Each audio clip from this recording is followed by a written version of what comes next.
অন্ধকার নামার সাথে সাথেই ঢাকার ঠিক পার্শ্ববর্তী জেলা গাজীপুরে মানুষের মনে একটি ভয় এবং আতঙ্কের বাসা।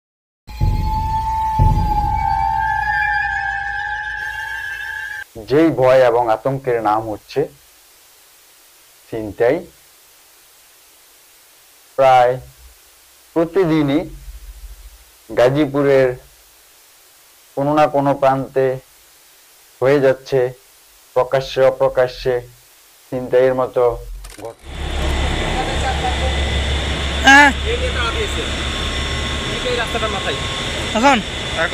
প্রতিদিন এই টাইমে থাকে, প্রতিদিন। এখন কোন পাশে আমরা রিক্সা আসতেছিলাম, ওই যে গাড়িটা উল্টানো, ওই যে বিল্ডিং এ রাখতেছে না, এটা হলো গলি।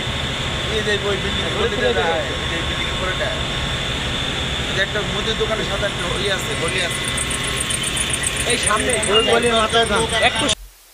গাজীপুরে দীর্ঘ অনুসন্ধান শেষে আমাদের আজকের অনুসন্ধানের প্রতিবেদন আধারি আতঙ্ক।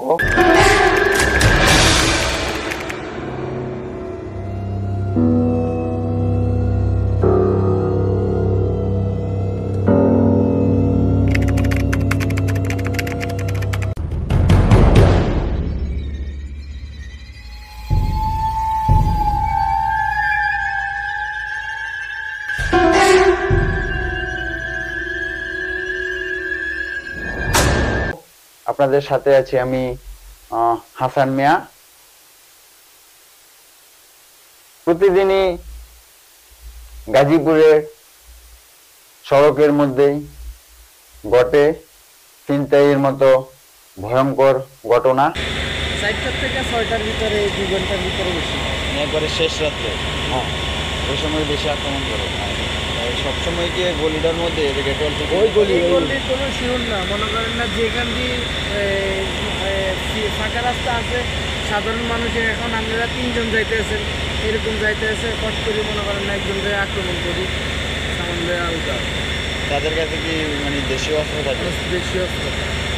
পুলিশ কি আসলে কোনো পুলিশ করা নিরাপত্তায় থাকে। কিছু অনেক সময় কি করে, পুলিশে সব গাড়ি এখানে খাড়া করায় ওই অটোগুলারে পরে সামনে দিয়ে পুলিশ যায়, পিছি দিয়ে পুলিশ যায়, পার করে যায় শেষ রাত্রে। অন্ধকার নামার সাথে সাথেই জনগণের মনের ভিতরে একটি ভয় এবং আতঙ্ক কাজ করে, যে আতঙ্কের নাম হচ্ছে ছিনতাই। ওই গলি মধ্যে হয়, ওই গলি মধ্যে হয়, গলির মধ্যে হয়, ওই গলি হয়, ওই কালি হয়। গতকালকে হয়েছে এরকম ঘটনা? কি করে হতেই যায়, হতেই যাবে। ঠিক আছে, পুলিশ কি কোনো ধরনের কোনো কার্যকরী পদক্ষেপ গ্রহণ করে? ধরে না, পায় না তো, পায় না, পুলিশ ধরে না, পায় না তো হাতে যায়, ঘুরে যায়, কিন্তু দূরে যায়, কিন্তু পায় না। এই গলির মধ্যে তাদের মানে আসতে না, ওই কাজে ওই যাবে আমাদের দেখছি ও যাওয়া হবে না, পামের লোক আমার কাজে দেখতে থাকলে তখন হবে কত করে না। গাজীপুরে 16টি স্পটকে ছিনতাইয়ের জন্য বিশেষ ক্রাইম জোন হিসেবে চিহ্নিত করেছে গোয়েন্দা সংস্থা।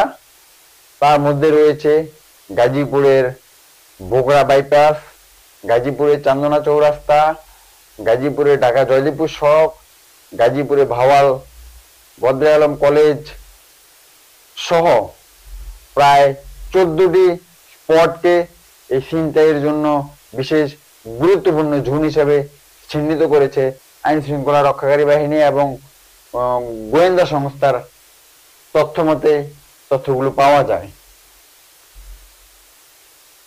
গাজীপুরে ছিনতাইয়ের উৎপাত এতটাই বেড়ে চলেছে যে খোদ প্রশাসনও হিমশিম খেয়ে যাচ্ছে ছিনতাইকারীদের নিয়ন্ত্রণ করতে।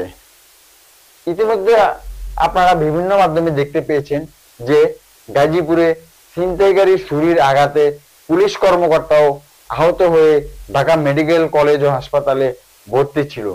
এদিকে